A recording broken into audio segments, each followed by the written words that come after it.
Yo, recently I've been getting into a lot of riddles, and I wanted to see if I could solve 6 riddles in 60 minutes. It seems like it's going to be one of the easier challenges that we've done, but I can tell you in practice it's a lot more difficult than you think. Go ahead, start a 60-minute timer, and let me know how many you get out of the 6 riddles in this video. If I can't get 6 out of 6, then I do have to do the fitness gram pacer test. That's right, the old-fashioned middle school aerobics test.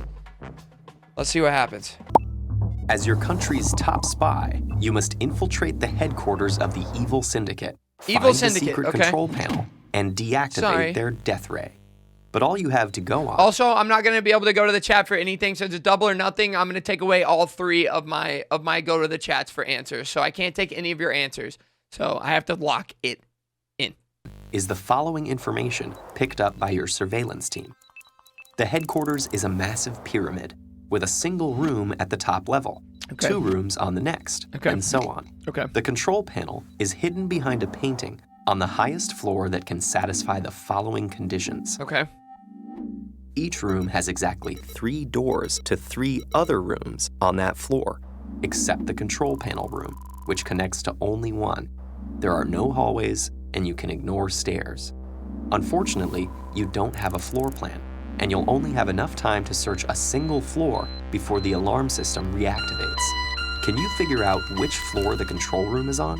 Each room has exactly 3 doors to other rooms on that floor, except the control panel room, which connects to 1. No hallways, no floor plan. You'll have enough time to search a single floor? That doesn't make sense because the top room has 1 fucking room. This one seems dumb. I won't lie. You'll only have enough time to search a single floor. Here, I'll just take a guess. And if I get it right, get fucked. Floor 6. Before the alarm system reactivates. Can you figure out which floor the control room is on?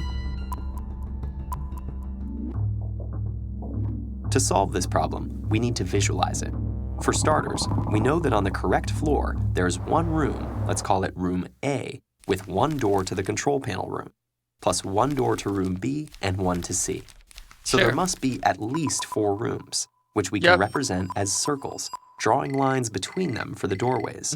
But once we connect rooms B and C, there are no other connections possible. So the 4th floor down from the top is out. We know the control panel has to be as high up as possible. So let's make our way down the pyramid. The 5th highest floor doesn't work either. We can figure that out by drawing it, but to be sure we haven't missed any possibilities, here's another way. Every door corresponds to a line in our graph that makes 2 rooms into neighbors. So in the end, there have to be an even number of neighbors, no matter how many connections we make. On the 5th highest floor, to fulfill our starting conditions, we'd need 4 rooms with 3 neighbors each, plus the control panel room with 1 neighbor, which makes 13 total neighbors. Since that's an odd number, it's not possible. And in fact, this also rules out every floor that has an odd number of rooms. So let's go 1 more floor down. When we draw out the rooms, lo and behold, we can find an arrangement that works. Yeah, I'm different. After months of travel, you've arrived at... I swear to God that I guessed the answer to that. I guess I did know the answer because I guessed, but I didn't know the answer whenever I guessed. Does that make sense? There's no loophole. There's no you know what I'm saying? I don't know. I don't want to go to hell. I didn't know. At Duonia, home to the famous temple that's the destination of your pilgrimage. Entering from the northwest, you pass through the city gates and the welcome center, where you're given a map and a brochure. The map reveals that the town consists of 16 blocks. We've done this! By 5 streets that run west to east, intersecting 5 more that run north to south. You're standing on the northernmost street facing east, with the 2 blocks containing the gate and the welcome center behind you. The temple's only entrance lies at the very southeast corner. It's not a long walk, but there's a problem. As you learn from the brochure, Duonia imposes a unique tax on all visitors, which must be paid when they arrive at their destination within the city. The tax begins at 0, increases by 2 silver for every block you walk east, and doubles for every block you walk south. However, A recent reform to make the tax fairer halves your total bill for every block you walk north and subtracts 2 silver for every block you walk west. Just passing through the gate and the welcome center means you already owe 4 silver. As a pilgrim, you carry no money and have no way of earning any. What's more, the rules of your pilgrimage forbid you from walking over any stretch of ground more than once during your journey, though you can cross your own path. Can you figure out a way to reach the temple without owing any tax or walking the same block twice in any direction? Okay, so what if we went down here? That would make it 8. Then we went over here. That would make it 10, and then 12, and then up. That would make it 6. And then this would make it 4. Okay, that just literally just puts us right back to where we fucking were. And then we go down and we're back at 8. This one seems really difficult unless I am stupid. Don't get it twisted. The +2, oh man. Okay. So I think we need to immediately go down because that makes it 8. Okay, so we immediately go down, that makes it 8. But then we block ourselves here. Okay, so we cannot do that.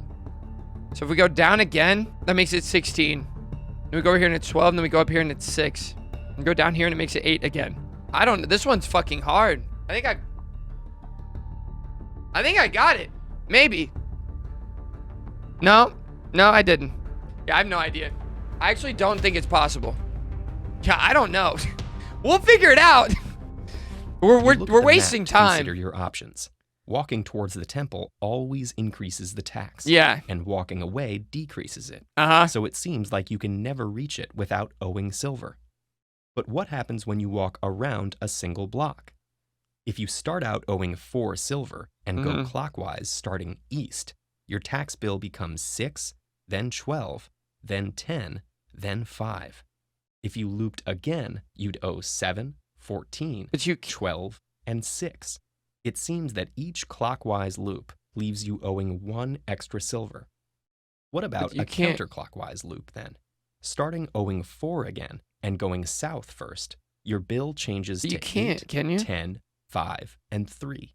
Looping again, you'd owe 6. Didn't say we can't walk the same street. Yeah, I thought it did. 8, 4, and 2. Each counterclockwise loop actually earns you 1 silver. So continuing counterclockwise means going east.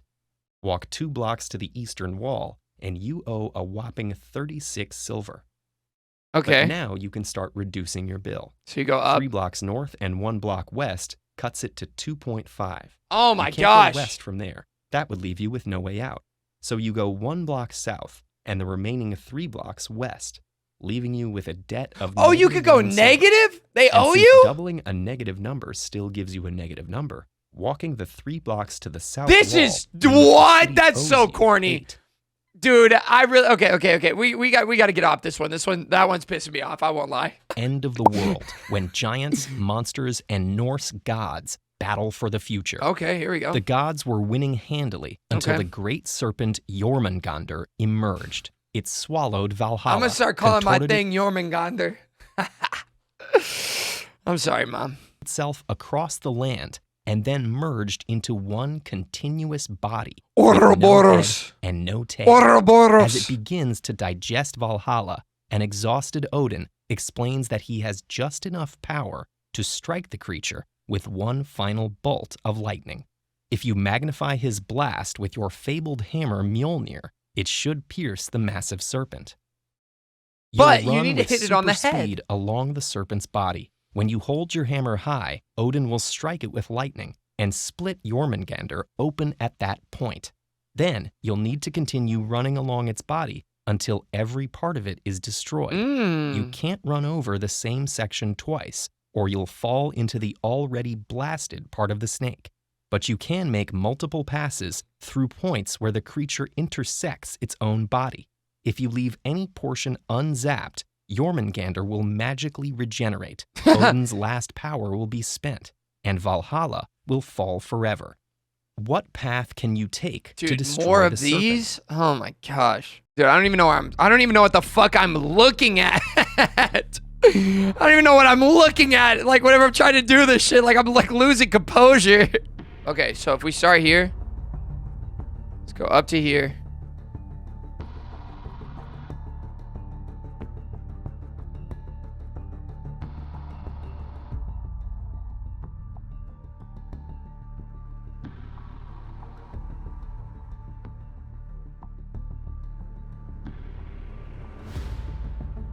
We literally missed this one part. No. Start in the middle, maybe? I don't know if that's we could just go for long. Then we always miss a part, bro. We missed this one part. Wait. Did we start here? No, we started here. We missed this one little part. Why? Why do we miss this one little part? This one is not worth. I need to leave this one. We'll get the solution for you guys, though. Dash. This one is not worth. I need to leave this one. This one sucks. We'll get the solution for you guys, though. Instead of looking at the path as a whole, let's zoom in on a single node. During some moment in your run, you'll enter that node and then exit it. That takes care of 2 edges. If you enter again, you'll need to exit again too, which requires another pair of edges. So every point along your path will have edges that come in pairs. One edge in each pair will function as entrance, the other as exit. And that means that the number of edges coming out of every node must be even. There are just 2 exceptions, the start and end points, where you can exit without entering, or vice versa. So one of these must be the start of your route, and the other, the end. We can begin by taking care of this edge here. Now, we can zigzag back and forth across the whole snake until we reach the end. Your Interstellar police squad has tracked a group of dangerous rebels to a cluster of 7 small planets. Now you must apprehend them quickly before their reinforcements arrive. Of course, the rebels won't just stay put. They'll try to dodge you by moving from planet to planet. But you have one major advantage. Every hour, your state-of-the-art cruiser can warp between any 2 planets, while their beat-up smuggling ship can only jump to an adjacent planet in that same time. These rebels don't like to stay put. Every time they can relocate, they will. Your scouts tell you that the approaching rebel fleet is 10 hours away. What's up, baby? You can't risk letting the rebels escape. Can you devise a sequence for searching the planets that's guaranteed to catch them in 10 warps or less, no matter what moves they make? 10 moves or less, and they have to go to an adjacent one. But remember, chat, they can go back. So like they could just bounce back and forth. But they can start anywhere. So like in theory, right, if you just sat on 2, they could just bang, bang, bang, bang. Like they don't have to sit there, right? So we could like, if we sat on 2 for 1 turn, right? We know that they're not on 1. So we can X out 1. So we can say, okay, they're not at 1, right? So now if we're on 2 and then we go to 3, right? We know that they're not on 2, right? Right now, let's assume that they're at like 4. Okay, so we can take these out and now we have 5 options. We're sitting on 3, so we know that they're not on 3. So they're on 7 or 6 or 4 or 5. Okay, we can go from 3 to 5. If they were on 4, they would go to 5 and we would catch them. But let's say that they're not there. Okay, if they were on 4, they would be at 3. So they would have moved to 3 because they would have had to have gone to 5. But they wouldn't do that. If they went to 3 by going to 2, so we go back to 2. Okay, so we go back to 2 here. Bang. Back to 2. So now if they went from 4 to 3 to 2, we would catch them there. 100%. Now we know that they're not going to be at 1. We already know that. But if they're not at 2, they potentially could be at... Wait, no, there's no way that they could be... I might just have to eat the L here. We still don't know which planet the rebels start on, but there's one key feature. The 3rd planet is adjacent to all others, which means the rebels either start there and move somewhere else, or start on one of the other planets and have no choice but to move to planet 3. Simply checking planet number 3 twice in a row would do the trick. Adding the 3 outer planets adds a bit more complexity. Because they can just go back and forth. Remains. No, they can just go back and forth. Check the planets in an order that will eventually corner the rebels. And there's another insight that can help us. Each hour, the rebels move from an even-numbered planet to an odd-numbered planet, or vice versa. This gives us a way to simplify the problem by dividing the planets into 2 subsets and tackling each one separately. For starters, let's assume the rebels begin on an even-numbered planet, either 2, 4, or 6. So we'll search planet 2 first. If they're not there, they must have started on either 4 or 6. which means they can move to 3, 5, or 7. Right. We go to 4 and then back Let's to now 3. search planet 4. If they're not there, they must have gone to the 6th planet and can only flee to 3 or 7. If we next scour planet 3 and don't find them, we know they went to planet 7 and are now cornered. They can only move to planet 6, where we'll apprehend them on our 5th search. I don't think that that's... Oh my gosh. So dude, I thought that they can move while we were moving. Dude, I literally just shocked myself. I had that exact thing. Chat. But I shocked myself because I thought that they could move. Ah! Dang it. That sucks. That sucks. You've found Leonardo da Vinci's secret vault, secured by a series of combination locks. Fortunately, your treasure map has 3 codes: 1210, 3211000, and the last one appears to be missing. Looks like you're going to have to figure it out on your own. There's something those first 2 numbers have in common. They're what's called autobiographical numbers. This is a special type of number whose structure describes itself. Each of an autobiographical number's digits indicates how many times the digit corresponding to that position occurs within the number. Okay.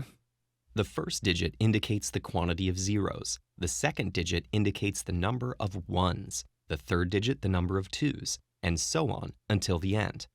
The last lock takes a 10-digit number, and it just so happens that there's exactly one 10-digit autobiographical number.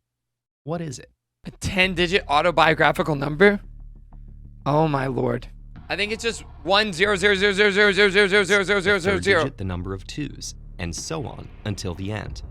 The last lock takes a 10-digit number. I think it's 10000000000000000. 10-digit autobiographical number. Give it to me. What is it? This makes sense since each This tells us another important. No, because there's 9 zeros. I know there is 9 zeros, but it's still right. Look, there's 9 zeros, and there's only 1 1. And so you put the 1. Oh fuck, because then the 1 was it's in it once. Fuck. Okay, I take it back. Thank you, Canty. 1 is represented 0 times, but it's in it. What's up? Hi, Caden. Dude, I'm gonna have to do the fucking fitness Grand Pacer test. Why are these so difficult? I should have given myself like 4 hours to work through these. Okay, you're saying 6, 2. Oh my god, I'm stupid. Wait, no, I'm stupid. 0 is represented 3 times. Wait, dude, I was doing it backwards. I was doing if you put 0 over it. 2 is, dude. The third digit, the number Damn of it. twos. Okay, I just misunderstood what was going on. Fuck. A hostile artificial intelligence called NIM has taken over the world's computers. You're the only person skilled enough to shut it down. Oh, you guys and can't you'll see only me. have one chance. You've broken into NIM's It doesn't secret lab, count. and It doesn't count, Canty, because on the double or nothing, I took him away. now you're floating in a You raft didn't on listen to top the of rules. 25 stories of electrified water. You've rigged up a remote that can lower the water level by ejecting it from grates in the sides of the room. If you can lower the water level to 0, you can hit the manual override, shut NIM off, and save the day. However, Here's the what it is. AI knows that you're here, and it can lower the water level too by sucking it through a trap door at the bottom of the lab. If NIM is the one to lower the water level to 0, you'll be sucked out of the lab, resulting in a failed mission.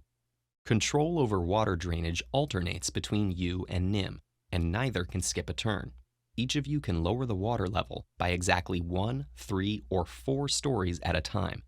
Whoever gets the level exactly to 0 on their turn will win this deadly duel.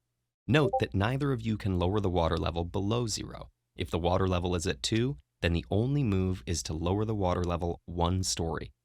You know that NIM has already computed all possible outcomes of the contest Damn, and will NIM is play in a smart. way that maximizes its chance of success. You go first. How can you survive and shut off the artificial intelligence? I think what's really difficult here is you have to like take into account what NIM is gonna do. Dude, these are hard. I can't even lie to you because like me trying to figure out what the perfect play for NIM would be as well is difficult to do, I feel like. You know what I'm saying?